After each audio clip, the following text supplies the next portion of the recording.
अस्सलामु अलैकुम वरहमतुल्लाहि वबरकातुह। अल्हम्दुलिल्लाहि रब्बिल आलमीन वस्सलातु वस्सलामु अला सय्यिदिल अंबियाइ वल मुरसलीन व अला आलिहि व अस्हाबिहि अजमईन व मन तबिअहुम बि इहसानिन इला यौमिद्दीन। अम्मा बाद। क़ाल अल्लाहु तबारक व तआला फ़िल क़ुरआनिल मजीद वल फ़ुरक़ानिल हमीद। अऊज़ु बिल्लाहि मिनश शैतानिर रजीम। बिस्मिल्लाहिर रहमानिर रहीम।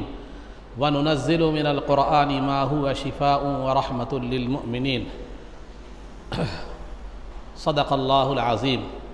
अन अली रज़ियल्लाहु तआला अन्हु क़ाल क़ाल रसूलुल्लाहि सल्लल्लाहु अलैहि वसल्लम खैरुद दवाई अल क़ुरआन। रवाहु इब्नु माजाह। औ कमा क़ाल अलैहिस्सलातु वस्सलाम। क़ाल अल्लाहु तबारक व तआला फ़ी शानि हबीबिही सल्लल्लाहु अलैहि वसल्लम इन्नल्लाह व मलाइकतहु युसल्लूना अलन नबिय्य या अय्युहल्लज़ीना आमनू सल्लु अलैहि व सल्लिमू तस्लीमा।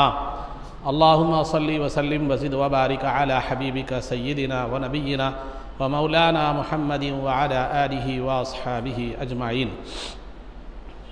अज़ीज़ान मोहतरम, इससे क़ब्ल अक़ायद में आप हज़रात के सामने अल्लाह के अलावा किसी और से मदद मांगना जायज़ है या नहीं है, फिर जायज़ है तो किस तरह है, किस अक़ीदे के साथ हमें मदद मांगनी चाहिए, उस ताल्लुक़ से कुरानी आयात, अहादीस मुबारका, बुज़ुर्गान दीन का अमल आपके सामने जो है ना बयान किया गया था। अब रहा आज मैंने अपनी गुफ्तगू का उन्वान अक़ायद में तावीज़ को बनाया है। तावीज़ के हवाले से, तावीज़ का जहाँ तक मामला है, तावीज़ में जो है ना दो तरह के लोग पाए जाते हैं। बाज़ लोग तो वो हैं जिन्होंने तावीज़ को शिर्क करार दिया। तावीज़ को इख्तियार करना शिर्क है, उन्होंने तावीज़ को शिर्क करार दे दिया। बाज़ एक तबक़ा ऐसा है। दूसरा तबक़ा ऐसा है जो तावीज़ तो इख्तियार करता है लेकिन उसमें बेइतदारी उनके अंदर पाई जाती है और जो है ना उनके अंदर एकदम गैर ज़रूरी चीज़ों को उन्होंने क्या कर दिया, तावीज़ में दाखिल जो है ना कर दिया है। तो लिहाजा इस हवाले से कुरान और हदीस हमें हमारी क्या रहनुमाई करते हैं और जो है ना उसमें हमें तावीज़ इख्तियार करना जायज़ है या नहीं है, तो फिर अगर जायज़ है तो किस दर्जे में हमारा तावीज़ का मामला होना जो है ना चाहिए। अज़ीज़ान मोहतरम, जो है ना बंदा जब बीमार हो जाता है, सेहत और बीमारी जो है ना ये अल्लाह रब्बुल इज़्ज़त की जो है देन है।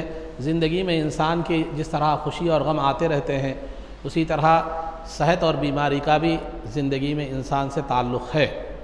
तो लिहाजा अगर कोई आदमी बीमार हो जाए तो शरीयत ये नहीं कहती कि जो है ना दुआ करते बैठ जाए, सिर्फ़ कुरान पढ़ते बैठ जाए या अल्लाह से दुआ करते हुए बैठ जाए, बल्कि तवक्कुल और अल्लाह पर भरोसे का तकाज़ा ये है कि जो है ना दवा भी करे, डॉक्टर के पास भी जाए और इलाज भी करे और अल्लाह की ज़ात पर भरोसा करे कि अल्लाह शिफा देने वाला है।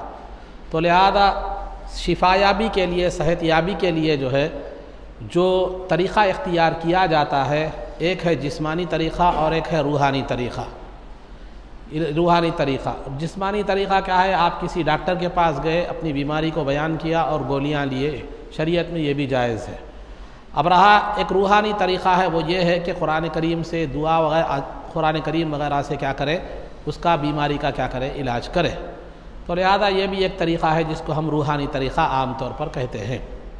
तो अज़ीज़ान मोहतरम, तो जिस तरह जिस्मानी तरीक़ा यानी डॉक्टरों के पास जाना और जो है दवाई लेना और उसके ज़रिए से इलाज करना, ये बिल्कुल जायज़ है शरीयत में, बल्कि मुस्तहसन है और ज़रूरी है। इसी तरह जो है किसी अल्लाह वाले नेक आदमी के पास जाना और उससे कुरान करीम के ज़रिए से और अहादीस में जो दुआएँ वारिद हुई हैं उनके ज़रिए से अपनी बीमारी का इलाज कराना, इसका भी सबूत कुरान और हदीस से हमें मिलता है।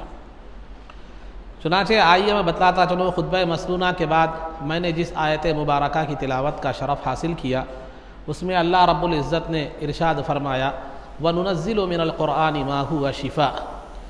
क़ुरान करीम में से हमने उस हिस्से को भी नाजिल फरमाया, कुरान करीम को हमने जो नाजिल फरमाया उनमें से एक हिस्सा वो भी है जिसमें क्या है, बीमारियों से शिफा है और मोमिनीन के लिए रहमत है। तो लिहाजा कुरान करीम जो है ना, जहाँ इंसान की हिदायत और रहनुमाई करता है और उसको दुनिया व आखिरत में कामयाबी का ज़रिया बताता है कि कैसे उस जो है ना ज़िंदगी कैसे गुजारना चाहिए, आखिरत में कामयाबी कैसे हासिल करनी चाहिए, वहीं वो क़ुरान जहाँ रहबर है वहीं क़ुरान बेहतरीन दवा भी है। चुनांचे सय्यदुना अली मुर्तज़ा रज़ी अल्लाह तआला अन्हु से रिवायत है कि सरकार दो आलम सल्लल्लाहु अलैहि वसल्लम ने फरमाया कि बेहतरीन दवा क़ुरान है, खैरुद्दवाई अल क़ुरान, बेहतरीन दवा क़ुरान है। इसकी रिवायत की है इब्न माजा ने, जो सिहा सित्ता की एक किताब है। तो लिहाजा क़ुरान जो है जहाँ हिदायत है वहीं क़ुरान एक बेहतरीन जो है ना दवा भी है। और क़ुरान करीम में 7 आयतें हैं जो आयात शिफ़ा जिनको कहा जाता है। अगर वो आयात शिफ़ा अगर पढ़कर जो है ना किसी बीमार पर अगर फूंक दिया जाए या दम कर दिया जाए तो फिर जो है ना अल्लाह रब्बुल इज़्ज़त के हुक्म से और उसकी जो है ना तौफ़ीक़ से वो शिफायाब हो जाएगा। तो अज़ीज़ान मोहतरम, तो इस क़ुरान करीम की इस आयत से और हदीस शरीफ से मालूम ये बात वाज़े तौर पर होती है कि क़ुरान करीम भी बीमारी से शिफा देने वाला है और क़ुरान करीम भी एक बेहतरीन दवा है।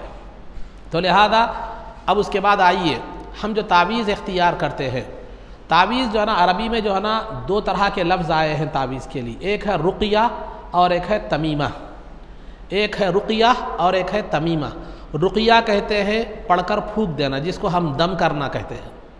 रुक़िया कहते हैं पढ़कर फूंकना यानी दम करना, खा वो पानी पर फूके या किसी सामने वाले आदमी पर फूके या किसी पर फूके। तो रुक़िया यानी पढ़कर फूंकना, पढ़कर दम करना, ये रुक़िया कहलाता है। और तमीमा यानी जो है ना तमीमा कहते हैं लिखकर लटकाना, गले में लिखकर गले में जो है ना लटकाना, ये तमीमा कहलाता है, जिसको हम तावीज़ कहते हैं, जिसको हम क्या कहते हैं, तावीज़ कहते हैं। पढ़कर फूंकने दम करने को रुक़िया कहा जाता है और लिखकर उसको जो है ना लटकाना ये क्या है, तावीज़ कहा जाता है। तो शरीयत में इन दोनों की भी इजाज़त है, लेकिन कुछ शराइत के साथ, कुछ शराइत के साथ। इसके लिए शरीयत में जो है ना जो शर्तें रखी गई है, सबसे पहली शर्त उसकी ये है कि जो तावीज़ आप फूंक कर दम करें या लिखकर गले में डालें, फूंक कर दम करें या लिखकर गले में डालें, उसके लिए पहली शर्त यह है कि वो क़ुरानी आयात हों या अहादीस मुबारका में जो दुआएं आई हैं वो दुआएं हों। क़ुरानी आयात हो या अहादीस मुबारका में जो दुआएं आई हैं वो हो, या अल्लाह ताला के जो अस्माए हुस्ना है, वलिल्लाहिल अस्माउल हुस्ना फदऊहु बिहा, कि जो है अल्लाह के बेहतरीन नाम है तो उनके ज़रिए से दुआ करो या उनके ज़रिए से पुकारो। तो अल्लाह के 99 नाम अस्माए हुस्ना है। आप कुरान करीम में कहीं भी जाइए पीछे आपको मिल जाएंगे, अल वहाबु, अल क़त्तारु, अल क़हारु, अस सत्तारु, जो है ना इस हवाले से अल खालिक़ु फ़ला फ़ला फ़ला, अल मुहैमिनु, अल मुतकब्बिरु फ़ला। अब कुरान करीम में कहीं भी आपको आखिरी में जो है ना वो मिल जाएंगे अल्लाह ताला के अस्माए हुस्ना। तो कुरान पहली शर्त यह है तावीज़ के लिए, खा आप वो पढ़कर फूंक कर दम करें या लिख कर गले में डालें, वो दोनों के लिए पहली शर्त यह है कि आप क्या करें मालूम है, ये वो जो लिख रहे हैं या जो पढ़ रहे हैं, या तो कुरान करीम की आयत हो या जो है ना अहादीस मुबारका से में आई हुई दुआएं हो, या जो है ना अल्लाह रब्बुल इज़्ज़त के अस्मा और उसकी सिफ़ात हो कि वो आप पढ़कर फूकें या लिख कर क्या करें गले में डाल दें। इससे क्या है, ये बिल्कुल पहली शर्त उसकी ये है। और दूसरी शर्त उसकी ये है कि जो है ना वो अरबी ज़ुबान में हो। वो क्या है, वो जो तावीज़ जो है वो क्या हो, अरबी जो है ना ज़ुबान में हो। वहाँ ज़ुबान की भी जो है ना अरबी ज़ुबान में लिखी जाए। वहाँ गुंजाइशें 2 हैं, या तो अरबी इबारत में लिखी जाए या अरबी इबारत के जो कुछ हुरूफ होते हैं हिंद से होते हैं, हिंद से, जिसको अबजद हुरूफ अबजद कहते हैं, वो भी ये माना रखते हैं। जैसे मिसाल के तौर पर आऊज़ु बिल्लाहि मिनश शैतानिर रजीम, ये इबारत है अरबी की, ये अरबी की इबारत है। फिर ये इबारतों में, ये तो इबारत है बिल्कुल वाज़े है, लेकिन इसके कुछ हिंद से भी होते हैं, आदात भी होते हैं, डिजिट्स भी होते हैं, तो वो भी जो है ना वो माना रखते हैं, वो मफहूम जो है ना रखते हैं, वो उसकी भी जो है ना गुंजाइश है। तो लिहाजा पहले तो दूसरी शर्त क्या है कि पहली शर्त तो क्या है, वो जो दुआ है जो पढ़कर फूंक रहे हो या लिख रहे हो कुरान हदीस या अल्लाह के अस्माए हुस्ना, अल्लाह के नामों में से हो। और दूसरी शर्त उसकी यह है कि वो अरबी ज़ुबान में हो। नहीं, अरबी ज़ुबान में नहीं है, कोई दूसरी ज़ुबान में है, तो ऐसे हो कि उसके माना बिल्कुल वाज़े हो और समझ में आए, और वो माना शरीयत के मुताबिक हो, उसमें कुफ्र और शिर्क की और गुंजाइश, जादूगरी की गुंजाइश क्या है ना हो। तो पहली शर्त। दूसरी शर्त यह है। तीसरी शर्त जो है ना, आप जो है ना तावीज़ को या दम करके जो दुआ पढ़ रहे हैं उसको मुसब्बिब हकीकी ना समझे, बल्कि शिफा देने वाला अल्लाह है, ये एक ज़रिया समझे उसको। ज़रिया समझे, हकीकत में शिफा देने वाली ज़ात क्या है? अल्लाह ही की है। खा वो तावीज़ हो, दवा हो, कोई भी चीज़ हो, शिफा देने वाला डॉक्टर नहीं है या वो जो है ना दुआ पढ़ने वाला नहीं है। तो लिहाजा शिफा देने वाली ज़ात अल्लाह है, चूँकि ये ज़रिया है और इसमें जो शिफा की तासीर है वो भी अल्लाह की अता करदा है, ये जहन होना चाहिए। ये तीन बातें अगर आपके अंदर ज़रूरी है शराइत, पहले तो कुरान हदीस और जो है ना अस्माए हुस्ना के ज़रिए से आप दम करें या तावीज़ बनाएं, दूसरा वो अरबी ज़ुबान में हो, और फिर तीसरा जो है ना वो क्या करें, आप जो है ना वो ये अकीदा रखें कि शिफा देने वाला अल्लाह है और ये एक ज़रिया है और इसमें भी जो शिफा की तासीर है वो अल्लाह की अता करदा है। ये बुनियादी बातें जहन में रखिए, मैं दलाइल आगे दूंगा आपको, दलाइल हर एक के आगे दूंगा, ये बुनियादी बातें हैं। अब रहा जो है ना तावीज़ का जहाँ तक मामला है, अहादीस से, बुज़ुर्गों के अक़वाल से जो है ना उलमा इकराम, फ़ुक़हा इकराम से दो तरह के, ताबईन के से दो तरह के अमल साबित है तावीज़ के मामले में। एक तो आप लिख कर गले में डाल दें, या दूसरा किसी बर्तन वगैरह पर लिख कर क्या करें, कुरान की आयत या हदीस में वारिद दुआएं जो है उसको लिख कर धोकर पिला दें। ये दो तरीक़े भी जायज़ है। एक तो दम करके फूंक देना, फिर दूसरा तावीज़ अगर लिखत में अगर होना है तो लिख कर गले में भी डाल सकते हैं आप, और दूसरा क्या है मालूम है, किसी की बर्तन वगैरह पर लिख कर क्या है उसको पिला भी सकते हैं। बल्कि जो चीज़ लिखी जा रही है, जिस चीज़ से आप लिख रहे हैं वो चीज़ पाक हो, सियाही वगैरह जो भी हो वो पाक हो, नापाक उसके अंदर चीज़ मालूम, नापाक और कोई नुकसानदेह चीज़ उसके अंदर मिली हुई जो है ना हो। तो ये तीन शराइत की बुनियाद पर जो है ना तावीज़ डालना जायज़ है।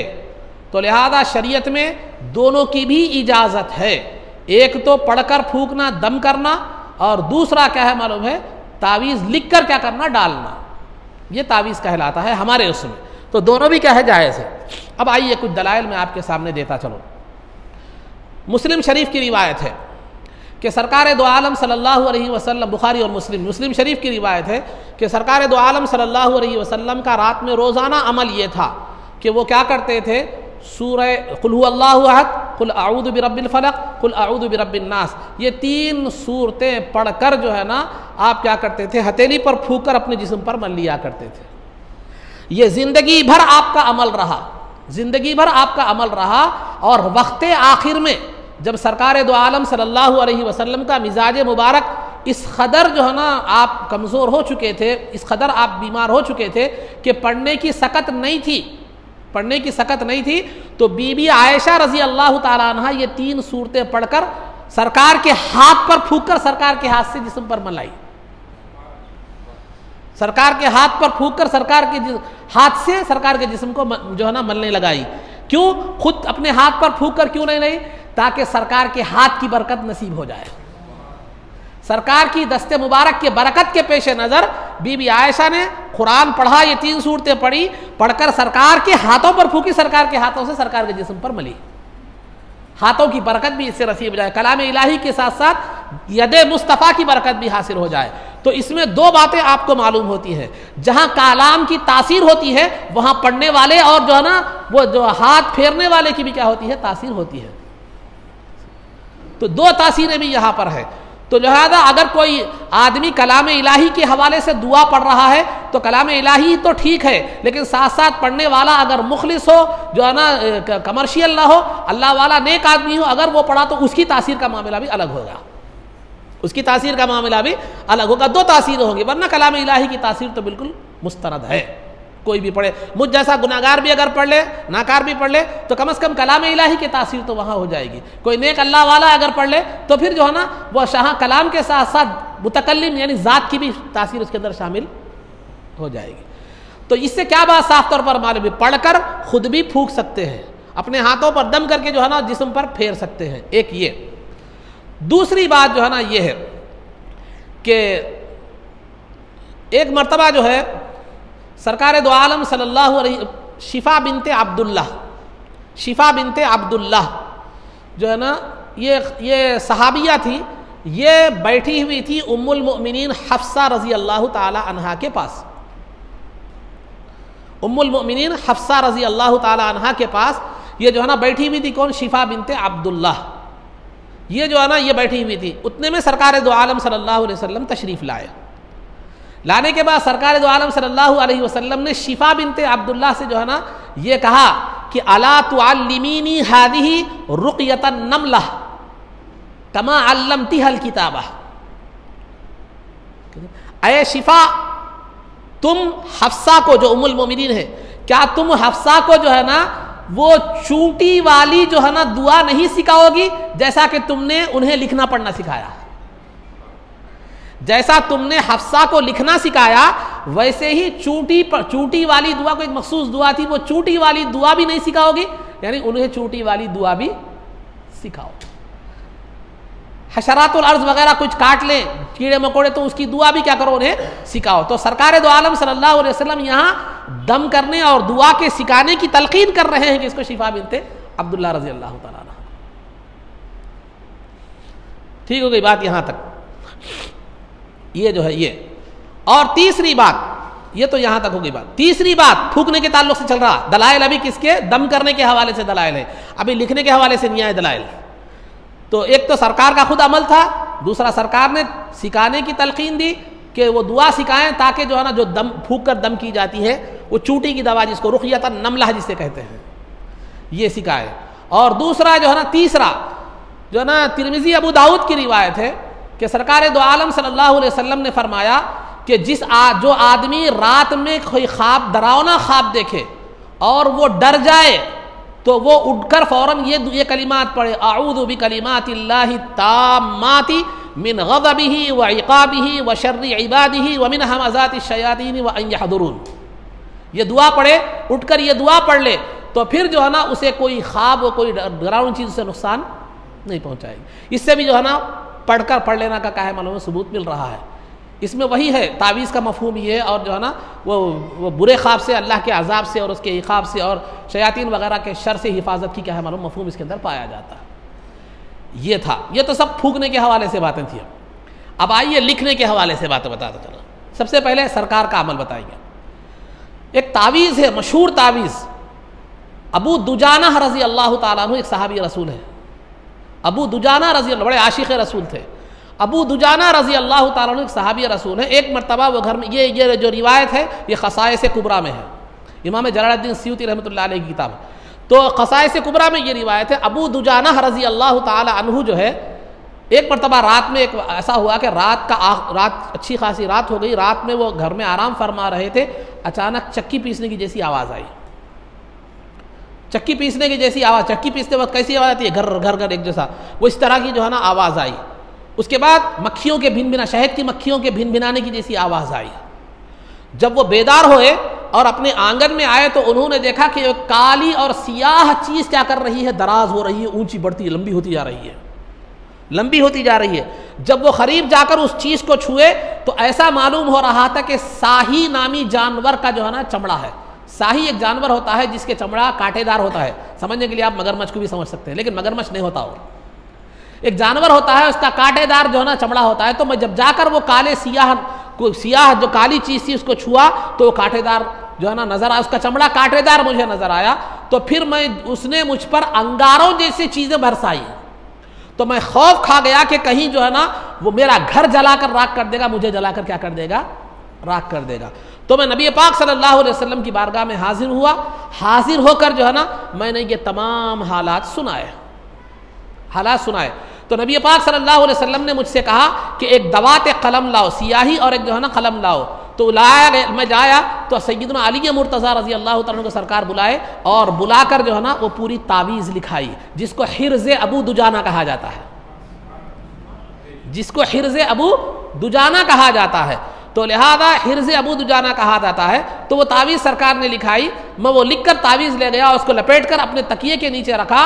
रात में मैंने देखा कि उन शयातीन के कर्राहने की और रोने की आवाज़ें आने लगी और वो चीख चीख कर ये कह रहे थे कि तुम्हें जो है ना लात और उज़्ज़ा की कसम, तुम्हारी इस तावीज़ से हमें बेइंतहा तकलीफ़ हो रही है। तुम्हारे साहिब मोहम्मद सल्लल्लाहु अलैहि वसल्लम की कसम कि ये तावीज़ तुम हटा दो, हम चले जाएंगे और जो है ना तुम्हारे पड़ोसियों तक भी फटक कर नहीं देखेंगे। ये कैफियत देखने के बाद रात चूँकि ज़्यादा हो चुकी थी, मैं बेखरारी में पूरी रात गुजारा। सुबह में फजर में सरकार की बारगाह में हाजिर हुआ। हाजिर होकर सरकार से अर्ज़ किया कि या रसूल अल्लाह, मामला रात में आपकी तावीज़ ले जाने के बाद ऐसा हुआ। तो सरकार दो आलम सल्लल्लाहु अलैहि वसल्लम ने फरमाया कि देखो जो है ना ये तावीज़ जहाँ भी होगी जहाँ भी होगी ये जो है ना शयातीन वहाँ पर, बल्कि उसके अतराफ व अकनाफ भी हासिल नहीं हो सकेंगे। तो ये तावीज़ लिख कर देना, तावीज़ का मतलब, ये तावीज़ लिखी हुई तावीज़ की बात बता रहा हूँ मैं, लिखी हुई तावीज़, तावीज़ रिटर्न में, फूक कर दम करने की बात नहीं, रिटर्न में उसका असर। फिर आइए, यही तिरमिज़ी अबू दाऊद की रिवायत है। मैंने अभी एक हदीस सुनाई थी कि सरकार ने फरमाया कि जो है ना रात में जब बेदार हो जाओ तो डरावना ख्वाब देखो, तुम्हें डर होने लगे तो ये दुआ पढ़ो। दुआ मैंने अभी बताई थी। वो हदीस के रावी हैं अब्दुल्ला बिन अम्र रज़ी अल्लाह ताला। अब्दुल्ला बिन अम्र रज़ी अल्लाह ताला अन्हु का जो है ना मामूल ये था कि आपके बच्चे, जो बच्चे बड़े होते उनको ये दुआ सिखा देते, अऊज़ु बिकलिमातिल्लाहि ताम्माति वाली ये दुआ सिखा देते और उन्हें पढ़ने की तलखीन करते। जो बच्चे छोटे होते, जिनको पढ़ना नहीं आता, वो पढ़ने की ताकत नहीं रखते, तो लिख कर गले में तावीज़ बनाकर डालते थे। सहाबी रसूल अब्दुल्ला बिन अम्र रज़ी अल्लाह ताला, सहाबी रसूल अब्दुल्ला बिन अम्र रज़ी अल्लाह ताला अन्हु ये करते थे। ये सहाबी रसूल का अमल है। फिर सरकार का लिखाने का अमल देख लिया मैं, सरकार ने भी लिखाया तावीज़, अब्दुल्ला बिन अम्र रज़ी अल्लाह ताला अन्हु ने भी लिखाया। ठीक है। और आइए तीसरी जो है ना हदीस, अब्दुल्ला इब्ने अब्बास रज़ी अल्लाह ताला अन्हुमा से रिवायत है। ये जो है ना इब्ने क़य्यिम अल जौज़िय्या, जो एक बहुत बड़े जो है ना सीरत निगार भी है, मुहद्दिस भी है, गैर मुखल्लिदीन हज़रात, अहले हदीस हज़रात के बाद एक मुस्तनद शख्सियत भी मानी जाती है। इनकी एक किताब है ज़ादुल मआद फ़ी हदी खैरिल इबाद, सीरत पर, सरकार की सीरत पर किताब है। तो उन्होंने जो है ना इस रिवायत को, अब्दुल्ला इब्ने अब्बास रज़ी अल्लाह ताला अन्हुमा की इस रिवायत को बयान फरमाया है कि अब्दुल्ला इब्ने अब्बास रज़ी अल्लाह ताला अन्हुमा ने फरमाया कि जब किसी औरत को डिलीवरी में जो है ना तकलीफ हो रही हो, मुश्किल हो रही हो, तो कुरान करीम की ये 2 आयतें लिखकर उसको घोल कर पिला दी जाए, इंशाअल्लाह वो आसानी होगी। वो क्या है? कअन्नहुम यौमा यरौनहा लम यल्बसू इल्ला अशिय्यतन औ दुहाहा, कअन्नहुम यौमा यरौना मा युअदूना लम यल्बसू इल्ला साअतम मिन नहार बलागुम फहल युहलकु इल्ला अल कौमुल फासिकून। ये आयतें हैं और कुछ अल्फाज दूसरे भी शुरू में लिखे हैं हज़रत ने। ये लिखकर बर्तन वगैरह पर लिखकर धोकर अगर पिलाया जाए तो इंशाअल्लाह उसकी डिलीवरी आसान होगी। और एक बताता चलो मैं, सूरह मरियम की तिलावत भी अगर जो है ना वो खातून जिनको जो हामिला है वो करती रहें, मुसलसल करती रहें, तो भी इंशाअल्लाह उनके लिए, क्योंकि मरियम अलैहिस्सलाम में, ईसा अलैहिस्सलाम की पैदाइश का जिक्र है सूरह मरियम में, तो लिहाजा इससे भी इंशाअल्लाह उसमें आसानी होगी। तो ये ज़ादुल मआद में ये रिवायत मौजूद है। अब्दुल्ला इब्ने अम्र रज़ी अल्लाह ताला अन्हु का अमल, सहाबी रसूल का, फिर सरकार का लिख कर देना तावीज़, लिखाना अली रज़ी अल्लाह ताला अन्हु से, फिर जो है ना इब्ने अब्बास रज़ी अल्लाह ताला अन्हु का। ये सहाबा और सरकार का मामला होगा। ताबईन में से, ताबईन और जलील क़द्र उलमा, ताबईन में से जो है ना अता इब्ने अबी रबाह, ज़िहाक, सईद इब्ने मुसय्यब और जो है ना बड़े बड़े ताबईन जो है, जो उन लोगों ने भी तावीज़ गले में डालने को और धोकर पीने को और दम करने को, दोनों को भी जायज़, तीनों को भी जायज़ करार दिया है। मैं तफसीलात नहीं बोल रहा हूँ, खुलासा बता रहा हूँ आपके सामने। तो ये था हदीस, फिर सहाबा का अमल, फिर जो है ना ताबईन का अमल, ताबईन का। बल्कि अल्लामा इब्ने हजर अस्क़लानी रहमतुल्लाहि ताला अलैह ने बुखारी शरीफ की एक शरह फतहुल बारी, उसमें यहाँ तक भी लिखा है कि उलमा का इस बात पर इजमा और इत्तेफाक है कि तावीज़ दम करके भी दी जा सकती है, लटका कर, लिख कर लटकाई भी जा सकती है, और पढ़कर वो लिख कर घोल कर पिलाया भी जा सकता है। सहाबा भी आ गए, सरकार भी आ गए, सहाबा भी आ गए, ताबईन भी आ गए। बुजुर्गान दीन की तो बात और ही है, क्योंकि बुजुर्गान दीन तो बात मानने वाले हैं, बात नहीं मानने वाले हैं, लेकिन इनको, इनके ना मानने का कोई सवाल ही पैदा नहीं। अब वो बात फिर तवील हो जाएगी। अब आइए, आम तौर पर जो गैर मुखल्लिद हजरात है, अहले हदीस हजरात जो है, वो इसको शिर्क कहते हैं। तावीज़ को, तावीज़ को शिर्क कहते हैं। क्यों? इस तरह की रिवायतें जो है ना मिलती हैं। क्या मिलती हैं? मन अल्लक़ तमीमतन फ़क़द अशरका, कि जिसने तावीज़ गले में लटकाई उसने शिर्क किया। और बाज़ रिवायतों में आता है जो तावीज़ डाला अल्लाह उसको उसके तावीज़ के हवाले ही कर देता है। बाज़ रिवायतों में मुस्नद अहमद वगैरह की रिवायत में ये भी है कि जो है ना तावीज़ डालना, दम करना, ये जो है ना शिर्क है। तो फिर इसका क्या जवाब देंगे? इसका क्या जवाब देंगे? तो जवाब ये देंगे कि ये हदीसें तावीज़ के मुखालिफ नहीं है, समझ तावीज़ के मुखालिफ है। हदीसें तावीज़ के मुखालिफ नहीं है, बल्कि समझ तावीज़ के मुकाबले में है। अब आप बोलेंगे कैसा?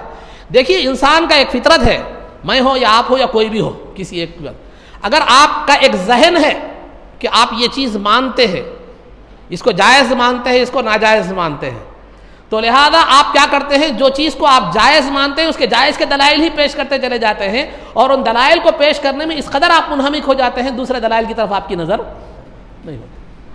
या नाजायज़ का अगर आपका अकीदा और जहन है तो नाजायज़ के दलाइल इस अंदाज में पेश करते चले जाते हैं कि जायज़ के दलाइल की तरफ नज़र नहीं होती। तो लिहाजा बेहतरीन आलिम वो है, अमानतदार आलिम वो है जो हर दो चीज़ों को बयान करे। चुनांचे आइए, तो जो अहादीस में तावीज़ को जो शिर्क कहा गया है, तावीज़ लटकाने को, दम करने को वगैरह वगैरह जो शिर्क कहा गया है, वो शिर्क किस बुनियाद पर है, वो शिर्क किस बुनियाद पर है? देखिए, शिर्क पहले किसको कहते हैं? शिर्क कहते हैं कि अल्लाह की ज़ात व सिफ़ात में किसी को बराबर करार देना मखलूक में से, यानी मखलूक में से किसी को खुदा के बराबर करार देना, और अल्लाह की सिफ़ात जो है, अल्लाह राज़िक़ है, आलिम है, ख़दीर है, ये जो उसकी सिफ़ात और ख़ूबियाँ है उसमें मखलूक में से किसी को बराबर करार देना, ये शिर्क है। तो अब यहाँ जो बात आती है, तावीज़ शिर्क कब होगी? तावीज़ शिर्क कब होगी? कब होगी? अल्लाह की एक सिफ़त है शाफ़ी, शिफा देने वाला। शाफ़ी शिफा देने वाला अल्लाह है। तो अगर आप तावीज़ को भी हकीकत में शिफा देने वाला समझते हैं तो यह शिर्क है। जिस तरह अल्लाह शिफा देता है, यह तावीज़ भी मुझे शिफा देती है, यह शिर्क है।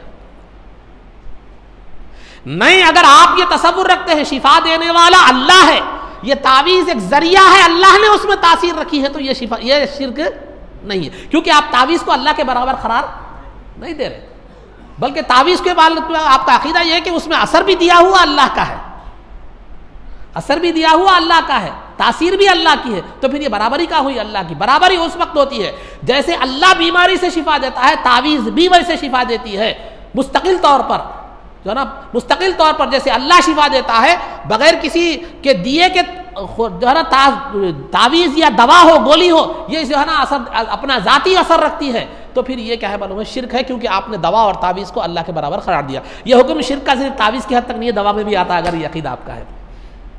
अगर आप डॉक्टर को भी शाफ़ी हकीकी माने कि ये डॉक्टर्स के पास, ये डॉक्टर मुझे शिफा देने वाला है, तो फिर आप वहाँ मुशरिक हो गए। नहीं, अल्लाह ने इसे इल्म और सलाहियत दी है, उसके वो जो है ना जरिया है, शिफा देने वाली ज़ात अल्लाह है, तो फिर ये शिर्क नहीं, ये समझ नहीं है।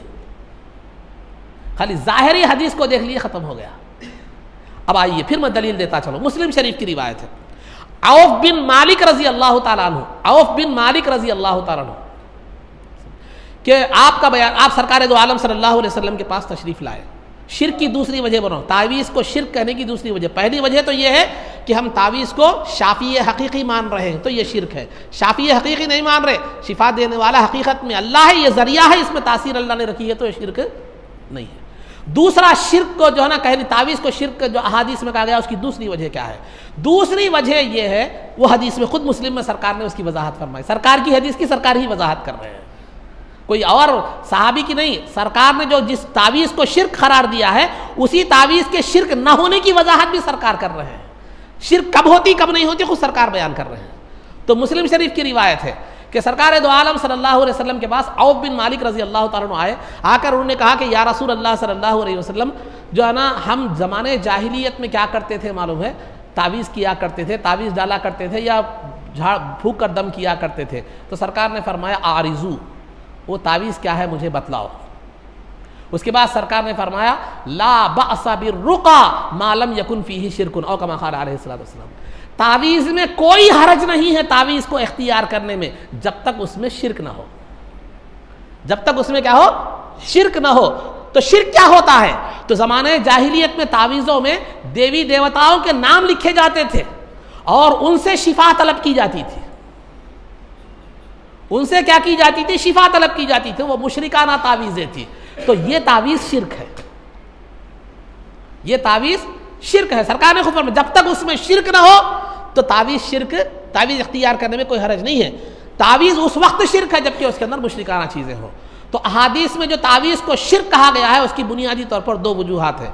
एक तो तावीज़ को शाफ़ी हकीकी समझें आप खुदा की तरह, दूसरा उसके अंदर मुशरिकाना हो। जैसे हमारे पास कई मुसलमान लाइल्मी में या गरजमंद को अकल नहीं होती बोलते देखिए, तो जाके गए साधुओं के पास, इनके पास भी तावीज़, मेरे पास आए भी थे ऐसे सवाल, मैं नाजायज़ से बोलते, साधुओं के पास जो है ना, इनके पास, गैर मुस्लिमों के पास जाके तावीज़ें पढ़ा लेते हैं बहुत से लोग हमारे पास ना जाहिल लोग। जाहिर सी बात है उनको कुरान की आयत तो लिख के नहीं देता, ये तावीज़ शिर्क है। कुरानी आयात के ज़रिए से, अहादीस में आई हुई दुआओं के ज़रिए से, अल्लाह ताला के अस्माए हुस्ना के ज़रिए से जो तावीज़ें पढ़ी जाती है, फूंक कर दम की जाती है, लिख कर डाली जाती है या घोल कर पिलाई जाती हैं, ये सब की सब जायज़ है, सहाबा से साबित है, सरकार से साबित है और ताबईन से साबित है, बुज़ुर्गों से जो है ना साबित है। इसमें किसी किस्म की कोई हरज की बात जो है ना नहीं है। तो ये समझ ना होने की वजह से जो है ना कई मुसलमानों को हमने मुशरिक बना दिया। सबसे पहले तो ये बहसें करना एक जाहिल का काम नहीं है, आलिम का काम है। और आलिम का भी वो उस आलिम का काम है जो दियानतदारी के साथ मसले को पेश करे, अपने जहन की जो है ना को ठोसने की कोशिश ना करे, हर दो पहलू पर क्या करे, बात रखे। तो अजीज़ान मोहतरम ये शिर्क है। अब आइए कुछ हमारी खराबियां मैं बतलाता चलो।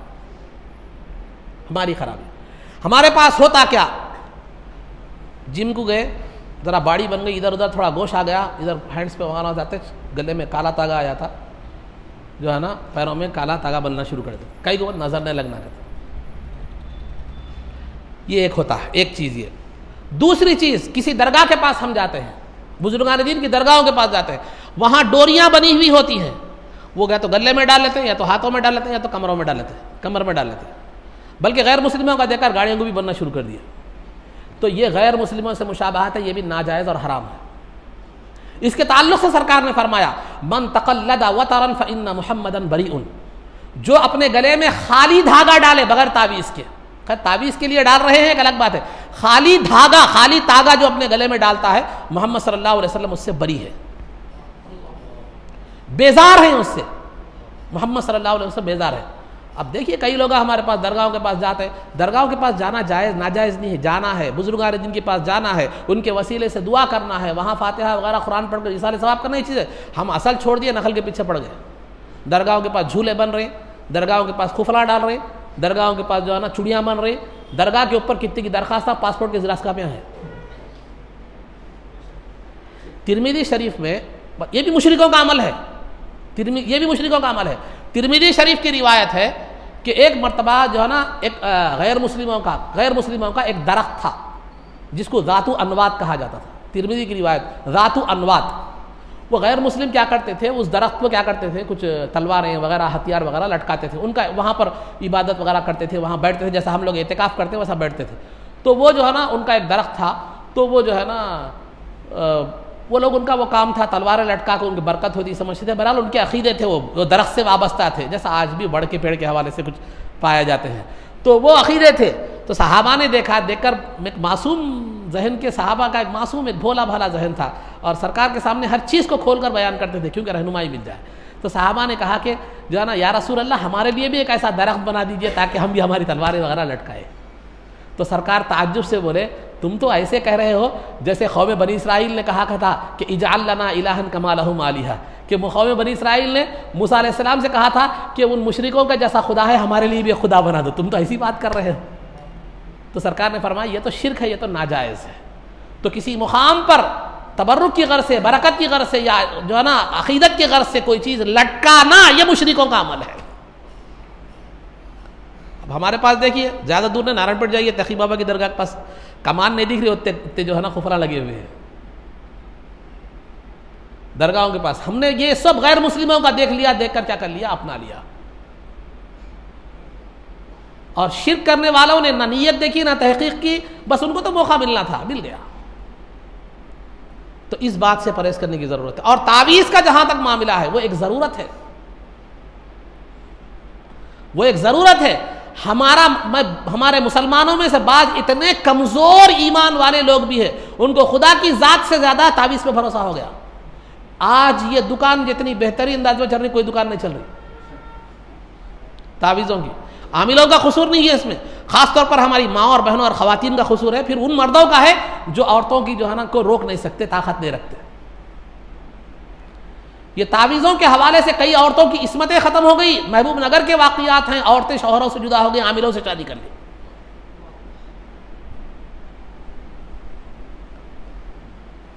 तो अज़ीज़ान मोहतरम, हर चीज़ को तावीज़, अरे तावीज़ ठीक है भाई, क्या हमेशा रोज़ाना दवाखाने जाते रहते हैं?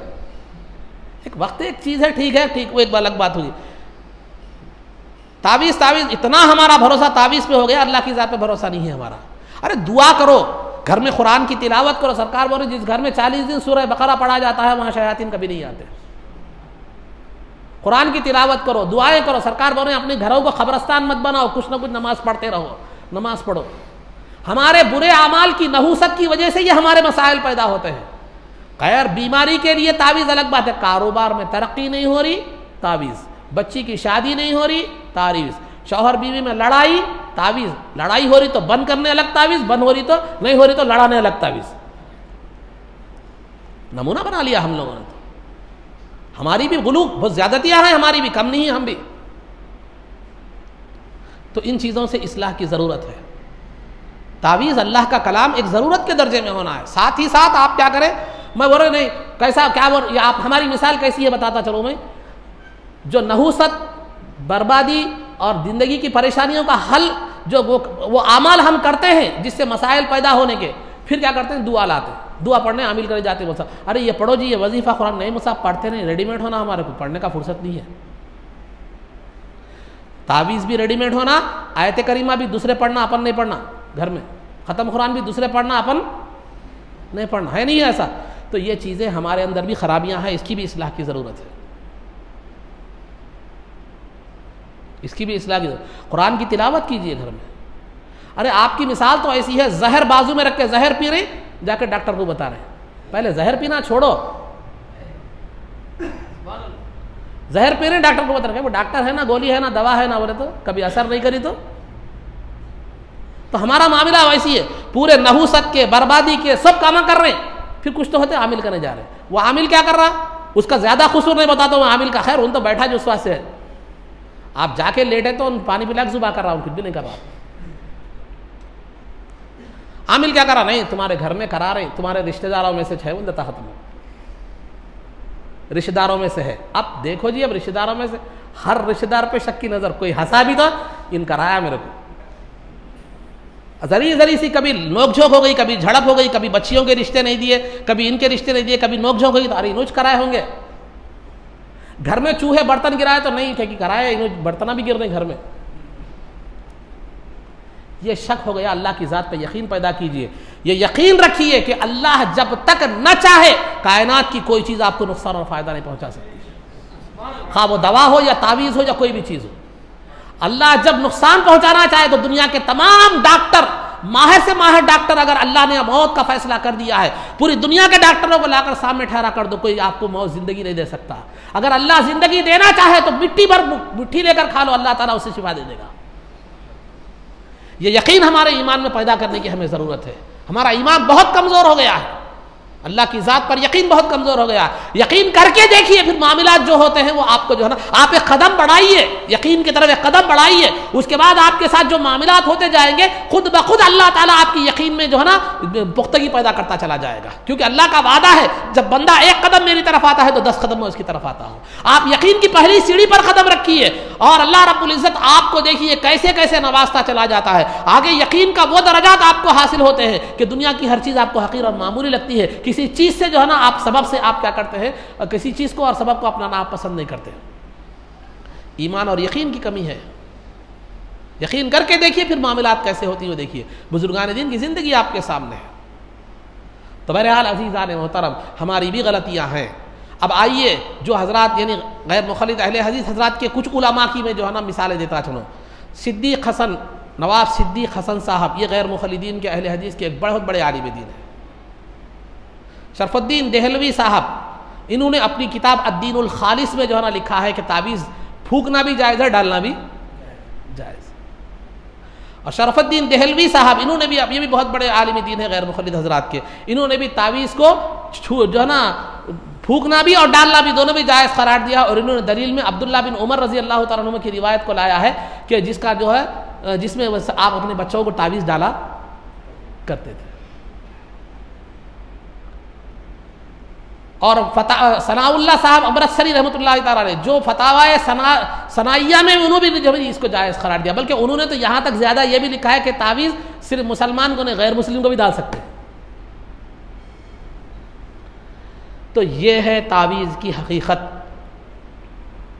पहली तो बात यह है कि तावीज़ शिरक नहीं है। कब शिरक है? जब को तावीज़ को आप शाफ़ी हकीकी माने या उसके अंदर मुशरिकाना चीज़ लिखी हुई है तो ये जायज़ नहीं है, ये बिल्कुल शिरक है। ये दो सूरतें। तावीज़ अगर अल्लाह का कलाम हो, अहादीस में आई हुई दुआएं हो और जो है ना अल्लाह के अस्माए हुस्ना के ज़रिए से आप फूंक कर दम करें या जो है ना घोल कर पिलाएं या लिख कर जो है ना गले में डालें, ये तमाम की तमाम जायज़ है, बशर्ते कि वो अरबी ज़ुबान में हो। और दूसरा, आप तावीज़ को शाफ़ी हकीकी न समझें इन अक़ीदे के साथ और तावीज़ ज़रूरत के दर्जे में इस्तेमाल करें। बिल्कुल मामूली बात पर उठकर आमिलों के पास जाने की कोशिश न करें और ऐसे लोगों से तावीज़ लें जो नेक हों, आलिम दीन हो, जिनका मकसद कमाना दुनिया ना हो, तो आपकी तावीज़ ज़्यादा मुअस्सिर साबित होगी। डबल असर उसके अंदर पैदा होगा, एक तो कलाम इलाही का, दूसरा उस शख्सियत और ज़ात का। तो बहरहाल अज़ीज़ान मोहतरम, ये चंद बातें जो है ना आप हजरात के सामने जो है ना बयान की गई।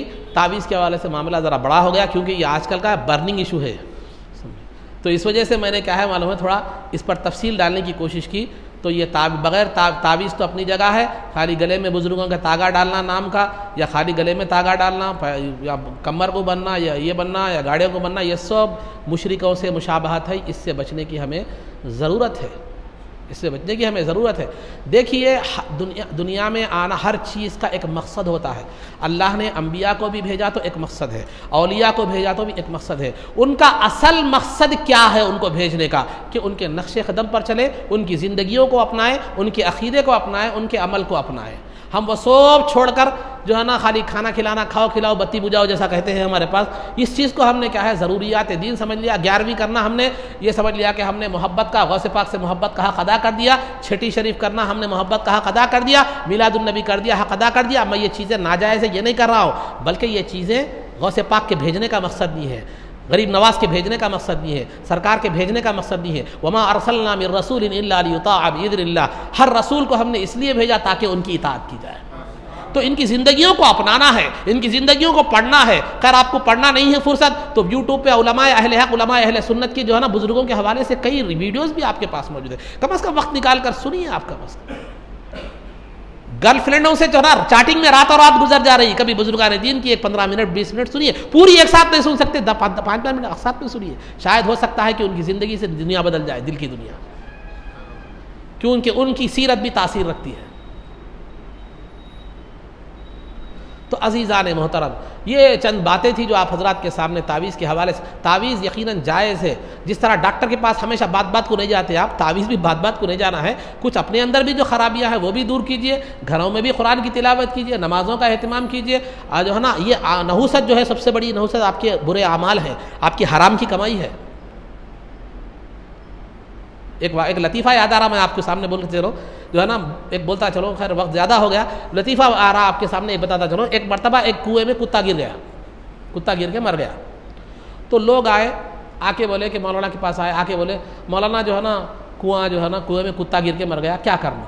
तो मौलाना बोले पानी पूरा खाली कर देना। बोले कुआं छोटा था, पानी खाली कर देना। बोले ठीक है। बोले पानी खाली करना। बोले गए, जाके पूरा पानी खाली कर दिए। फिर पानी आया, आने के बाद क्या करें, लोग आए, मौलाना आपने तो पानी खाली करो बोला था, लेकिन पानी आने के बाद भी उसमें बाल आ रहे हैं, कुत्ते के बाल आ रहे हैं। तो उन्होंने मौलाना ने कहा कुत्ते को निकाले नहीं निकाले? बोले तो कुत्ता निकालो। बोले कि काम? बोले आप पानी खाली करो। बोले कुत्ता निकालो। बोले कि काम? बोले मौलाना आप पानी खाली करो। बोले हम पानी खाली कर दिए। तो हमारी मिसाल वैसी है, नहुसत का असल सबब हमारे पास है, हम उसके लिए तलाश करते हुए पूरा आमिलों के पास करें। हमारी बदअमली, हमारी हरामकारी, बहनों की हक तलफी, ये कई हुकूक जो है ना लोग भाइयों की हक तलफी, बीवियों के साथ जुल्म, बीवियों के पास दादागिरी, ये सब जो है ना खराबियाँ, आशिकी, ये सब खराबियाँ रख के हम जा रहे हैं आमिलों के पास तावीज़ लेने। वैसी है कुत्ता रख के पानी खाली करने के मुतरादिफ है। ना पानी कभी पाक होता, ना कभी बाल आना बंद होते। तो अजीज़ों ये बात समझिए, हम जो है ना सुन्नियत का मतलब ये नहीं है कि 11वीं 12वीं छठी शरीफ नहीं। यकीनन ये चीज़ें बुज़ुर्गों से एक अक़ीदत का इजहार है, लेकिन बुज़ुर्गों के भेजने का मकसद ये नहीं है। बुज़ुर्गों के भेजने का मकसद ये है कि उनकी सीरत को पढ़ो, अपनाओ। सरकार से उनकी मोहब्बत कैसी थी, अल्लाह से उनकी मोहब्बत कैसी थी, अल्लाह पर यकीन कैसा था, इबादत का अहतमाम कैसा था, हरामकारी से बचने का अहतमाम कैसा था, ये चीज़ें अपनी ज़िंदगी में डालो। फिर आपको कौन सी बला काम करती, बला आपसे भाग जाती। तो बहरहाल बात लंबी हो गई है, चंद बातें थी जो मैं आपके सामने बयान की। चूँकि वक्त के पेश नज़र सीरत के हवाले से उम्महातुल मोमिनीन का भी जो है ना तज़किरा किया जा रहा था। गुज़िश्ता उम्महातुल मोमिनीन उम्मे सलमा रज़ी अल्लाह ताला अन्हा, जिनकी कुनियत उम्मे सलमा थी, नाम हिंद उनका नाम था। गालिबन मुझे बाद में ख्याल आया कि उनका नाम बोलना मैं भूल गया था, तो खाली कुनियत मैंने बताई थी कि उम्मे सलमा, ये उम्मुल मोमिनीन सरकार की हमारी माँ हैं, सरकार की अहलिया मोहतरमा है। उम्मे सलमा उनकी कुनियत थी और नाम उनका जो है ना हिंद था। तो ये गालिबन मेरे जहन से निकल गया था, मैंने आप फिर आज उसको वजाहत कर दी है। लेकिन वक्त के पेश नज़र मैं दूसरी माँ का जो है ना तस्करा नहीं कर रहा हूँ, क्योंकि वक्त बहुत ज़्यादा हो चुका है। लेकिन दूसरे जो दो उन्वानात हैं, आदाब और मसाइल, मुख्तसर तौर पर अर्ज़ करते हुए अपनी जो है ना, क्योंकि अब ये उम्महातुल मोमिनीन की सीरत अगर बताया थोड़ा वक्त लंबा लग जाएगा, तो लिहाजा मैं मुख्तसर तौर पर आदाब और मसाइल बयान करता चलूँ। मैंने इससे पहले खौफ, जब दुश्मन का खौफ हो, आसमानी आफतों का खौफ हो, ज़मीनी फितनों का खौफ हो, तो उस वक्त खौफ व हिरास के मौके पर हमें क्या करना चाहिए, ये मैंने आदाब बयान किए थे। खुशी के मौके पर क्या करना चाहिए। देखिए, खुशी एक फ़ितरी चीज़ है, गम एक फ़ितरी चीज़ है। खुशी और गम एक फ़ितरी चीज़ है। खुशी भी अल्लाह की अता करता है, गम भी अल्लाह का अता करता है। कुरान करीम में अल्लाह ताला ने फरमाया वो अन्नहु हुवा अज़हक व अबका, अल्लाह ही ने हंसाया है, अल्लाह ही ने रुलाया है। तो खुशी भी अल्लाह की दी हुई है और गम भी अल्लाह का दिया हुआ है। उसकी मसलिहतें हैं, उसकी हिकमतें हैं, उस पर बात करना नहीं है। तो खुशी में भी कभी शरीयत का दामन नहीं छूटना चाहिए, गम में भी कभी शरीयत का दामन क्या है, नहीं छूटना चाहिए। तो लिहाजा जब आपके घर में कोई खुशी हो, खा वो ईद का मौका हो, या किसी की शादी हो, या किसी के यहाँ लड़का पैदा हो, औलाद पैदा हो, खुशी का मौका हो, तो खुशी के मौके पर सबसे खुश होने से शरीयत मना नहीं करती। खुश होने से शरीयत मना नहीं करती, लेकिन ऐसी खुशी से मना करती है जिसमें क्या है मालूम है, शरीयत की खिलाफ वर्जी हो। ऐसी खुशी मत कीजिए जिसमें शरीयत की खिलाफ वर्जी हो। खुशी के मौके पर गाना, नाच वगैरह, पुराने ज़माने में एक रिवाज था, मैं गाँव में बाज़ रिवाज था, देखा जब भी कोई घर में खुशी होती, शादी होती सब मिल के फिल्म को जाते थे। खैर मैं गया समझेंगे आप लोग, मैं देखा सब और बाज़ गाँव में गया, जाने में दावतों में जाने का इत्तेफाक हुआ था, वो एक रिवाज था। और आपको हमारा पहले मदीना मस्जिद में घर था, तो वो पहले ऐलान होता था ईद का तोहफा फुला फिल्म बोल के। ईद की नमाज़ पढ़ते क्या करते थे, बाहर टाकिस में घुसते थे लोग। अल्हम्दुलिल्लाह कभी किसी टाकिस में जाने का इत्तेफाक नहीं हुआ, मेरे ताल्लुक से बदगुमानी मत कीजिए। तो बताना ये चाह रहा हूँ, तो खुशी के मौके पर पुराने ज़माने में एक अलग ट्रेंड था, अब एक अलग ट्रेंड है। तो खुशी के मौके पर नाच गाना जो है ना, ये गैर शरई काम, ये बिल्कुल दुरुस्त नहीं है। शुरू खुशी भी आपकी है तो शरीयत की उसमें हुदूद में रखिए। अब देखिए वलीमे में हमारे नौजवान क्या है, नौजवान एक फूल का हार पुदीने का लाते, उसके लिए कार बात करते, उसके लिए मरफे वालों को बात करते। वो हार कितने का है, वो सब मिला के 1500-2000 का खर्चा बराबर होता। वो लाके करके वो जो है ना, वो हार बड़ी धूमधाम से मरफा बजा के दूल्हे के गले में डालते। वो बेचारा कम से कम उसकी ताकत तो देखना, उन गले में डालते झुक जाता, वो थोड़ी देर भी नहीं रख सकता। उसके बाद वो पुदीने का हार कचड़े कूड़े में चले जाता। ग़िज़ा की तौहीन, पैसे का इसराफ, फिर ये नाजायज़ काम, नाच गाना, शरई चीज़ें, पटाखे फोड़ना। तो खुशी में ऐसे काम कीजिए जो शरीयत में जायज़ है। क्या करना चाहिए खुशी में? खुशी में शरीयत ये इजाज़त देती है कि आप खुशी में दूसरों को भी शरीक करें, हस्बे इस्तात खाने वगैरह का इंतज़ाम करें, दूसरों को खिलाएं, अपनी इस्तात के लिहाज से रिश्तेदारों को, मेहमानों को, दोस्त अहबाब को बुलाएं, और जो है ना ख़ुद भी आप दूसरों की खुशी में शरीक हो और मुबारकबाद दें। और यहाँ तक भी शरीयत में इजाज़त है कि दब बजाकर कुछ नातिया अशार, कुछ शुक्रगुजारी के तौर पर ऐसे अशार पढ़ सकते हैं जिसमें शरीयत के ख़िलाफ़ कोई मफ़हूम ना हो। दफ़ का मतलब क्या है? ऐसा बाजा जो एक तरफा हो, एक तरफ खुला हो, एक तरफ चमड़े से बना हुआ हो, उसके अंदर जो है ना छल्ले ना हो, बस वो दफ़ है। उसके अलावा जितने भी बाजे हैं वो दफ़ में नहीं आते, दफ़ में नहीं आते। आज मरफा भी बजा रहे हैं, उसके साथ हंडी भी बजा रहे हैं वो। तो ये दफ़ भी अगर आप बजा रहे हैं लेकिन तर्ज गाने की है, या उस पर आप नाच रहे हैं, या जो है ना गैर शरई उसके अंदर अगर कुछ चीज़ शामिल हो जाती है, तो फिर जो है ना वो भी दुरुस्त नहीं है। अगर ख़वातीन अगर दब बजाती है तो बालिग़ ख़वातीन को दब बजाने की इजाज़त नहीं है, बच्चियाँ बजा सकती हैं, नाबालिग़ बच्चियाँ। और अशार में भी गाने वगैरह के अशार ना हो, ना गाने की तर्ज पर हो। अल्लाह की नेमत हुई है, खुशी का मौका है, अल्लाह की शुक्रगुजारी के तौर पर, तहदीस नेमत के तौर पर कुछ अच्छे जो है ना अशार जो है खुशी के जब मफहूम रखते हैं, जिसमें शरीयत के खिलाफ कोई मफहूम नहीं है, आखिर हद तक ये भी इजाज़त दी गई है। सिर्फ दफ की इजाज़त है, हारमोनियम की नहीं, थाली बजाने की नहीं। थाली बजाना किसका काम है आप बेहतर जानते हैं, मैं बताता नहीं, कहीं को बोला तो फिर खवालों को गुस्सा आ जाएगा। मर्दाना शान तो नहीं है थाली बजाना, तो वह घड़ा बजाना, लकड़ियाँ बजाना, फिर उस पर नाचना, वो एक अलग है। हाँ, दफ पर एक इजाज़त ये भी दी गई है कि करतब आप दिखा सकते हैं, साहबा से साबित है, तलवारबाजी, लठबाजी, इससे क्या होता है, एक रोब क्या है पड़ता है, उससे एक इशारतन मैं बात बता रहा हूँ। तो बहरहाल अज़ीज़ आने मोहतरम, ये चंद चीज़ें हैं, खुशी को भी हम शरीयत के उसमें बनाना चाहिए। किसी की खुशी में शरीक हो, बुलाए तो बिंदावत नहीं है। इस्माइल साहब की शादी है, हो गई, बता रहा हूँ मिसाल के तौर पर, है बोल के अरे इस्माइल साहब है, जितने खत्तारीरा सुनने वाले हैं हमारे मुंसाबल के गुज़ जा रहे गए। अब क्या करना है इस्माइल साहब, मैं अपने ऊपर देता हूँ मिसालें आम तौर पर, दूसरों की नहीं देता, इसलिए बोल रहा हूँ। तो ऐसा बात हमारे पास ऐसा होता है, इमाम साहब है, इमाम साहब दावत दियो न को दियो, पूरे मुसल्लियाँ, खैर 5 वक्ता मुसल्लियाँ गए तो एक अलग बात है, जुम्मा के चले गए परेशानी हो। तो ऐसा नहीं, दावत अगर दी जाए तो आप खुशी में शरीक होइए, मुबारकबाद दीजिए, इजहार खुशी कीजिए, आप भी इस्तिताअत के लिहाज से खुशी में बुलाइए, तो ये खुशी के आमाल हैं। इजहार खुशी कीजिए, खा वो ईद का मौका हो, शादी का मौका हो, दुआ दीजिए, शादी हो गई किसी की, बारकल्लाहु लक व बारकल्लाहु अलैक व जमा बैनकुमा फ़ी खैर, जो अल्लाह तुम्हें बरकत दे, तुम्हें खुशहाल ज़िंदगी दे, तुम्हारे दरमियान मोहब्बत दे, औलाद है तो अल्लाह नेक और साले दे, दुआएं दीजिए, मुबारकबादी दीजिए, कुछ तोहफ़े तहाइफ ले जा सकते हैं तो ले जाइए, शरीयत में ये भी पसंदीदा है, मगर तोहफ़े को ख़र्ज़ बना लिए हम लोग, तोहफ़ा ख़र्ज़ नहीं बनाना। उन्होंने क्या किए थे, हमारे पास ख़वातीन का जो जहन इस हाल में जितना 5 कलमे पाबंदी से याद नहीं रहते, लेकिन कौन सी शादी में कौन सा ड्रेस कौन पहने थे, कौन सा तोहफ़ा दिए थे वो याद रहता। अरे वो शादी में उन्होंने ड्रेस पहनी थी, वो रस्म में भी पहनी, शादी में भी पहनी, मंजे में भी पहनी, कौन सा ड्रेस कौन कब पहने थे वो याद, अपना तो रहता याद, दूसरों का भी याद रहता। उन्होंने कितने दिए थे, लिफाफा दिए थे, तोहफा दिए थे, लेमन सेट दिए थे, घड़ी दिए थे, सब याद रहता। अरे नहीं, कहीं को शादी में कहीं जा रहे, नहीं तबीयत तो ठीक नहीं है, नहीं जा रहे, मगर उनको तोहफा देना है ना, वापस करना है ना, उन्होंने तोहफा दिए थे शादी में 500 रुपये, वो वापस करना है। तोहफा देना शरीयत में पसंदीदा है, लेकिन तोहफे को ख़र्ज़ हमने बना लिया। देने वाला भी ये उम्मीद रखता है कि फिर वापस आने वाला है, कहाँ जाता, कहीं भी नहीं जाता और ऐसा, और लेने वाला भी एक बोझ रख रहा है कि वो ख़र्जा देना है। तोहफे को ख़र्ज़ मत बनाइए, ये तोहफे को शरीयत में मोहब्बत, तहादो, एक दूसरे को हदिया दो तो मोहब्बत बढ़ेगी, तो ये मोहब्बत का सबब है, ख़र्जदारी का सबब नहीं है। तो हमने तोहफे को भी क्या कर दिया, ख़र्ज़ बना दिया। बाज़ाब्ता शादी के बाद लिस्ट बनती, इन्हों क्या दिए, इनके नाम के साथ इन्हों को सा तोहफा दिए, पूरी लिस्ट बनती, फिर उसके बाद वो लिस्ट महफूज रहती, जब तक पूरों के खर्जे तोहफे नहीं दिए जाए उस वक्त तक वो लिस्ट क्या होती, ख़त्म नहीं होती। ऐसा दिखता मरहूम इनको इशारा सवाब कर रहे बोले ऐसा।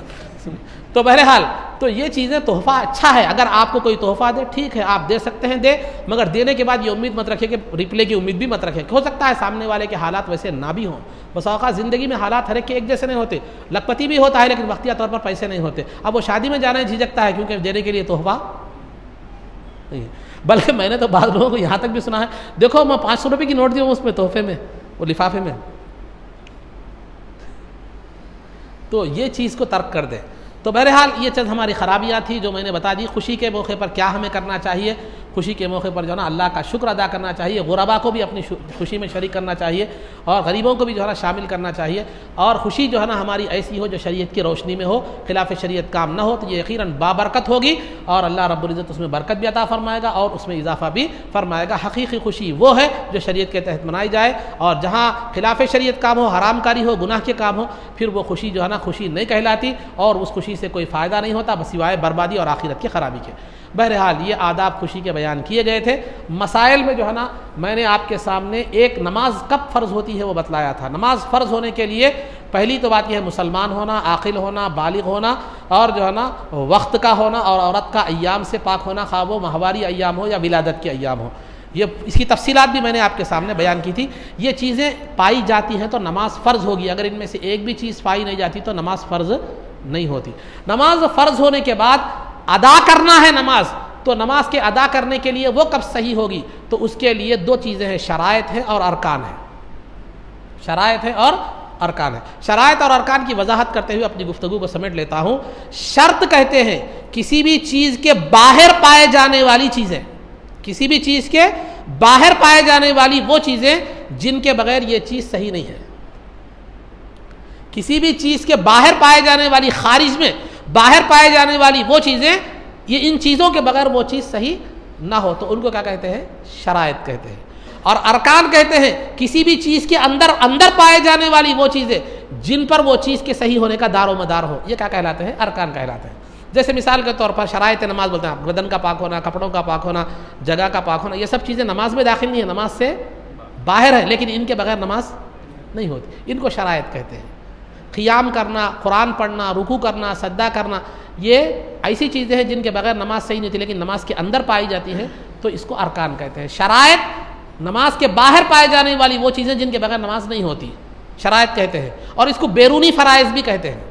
और अरकान नमाज के अंदर पाए जाने वाली वो चीज़ें जो नमाज के सही होने के लिए ज़रूरी है, उसको अरकान भी कहते हैं, अंदरूनी फ़राइज़ भी कहते हैं। ये दो तारीफ़ात आप समझ लें, इंशाअल्लाह फिर इसकी तफसीलात आगे बयान की जाएंगी। अल्लाह रब्बुल इज़्ज़त से दुआ है कि जो कुछ भी कहा गया उस पर अमल की तौफ़ीक़ रफ़ीक़ अता फ़रमा, इज़्ज़त व आफ़ियत की ज़िंदगी दे और ईमान पर हमारा ख़ातिमा फ़रमा। रसूल पाक सल्लल्लाहु अलैहि वसल्लम के क़दमों में हमारा हश्र फ़रमा। आपकी शफ़ाअत उज़्मा से हमको बहरवर फ़रमा। आपके दस्त मुबारक से जामे कौसर पीना नसीब फ़रमा। जन्नत में आपकी ग़ुलामी, मइयत और रिफ़ाक़त नसीब फ़रमा। सल्लल्लाहु तआला वसल्लम अला खैरि खल्क़िही सय्यिदिना मुहम्मदिन व आलिहि व सहबिही अजमईन बिरहमतिका या अरहमर राहिमीन वल्हम्दुलिल्लाहि रब्बिल आलमीन।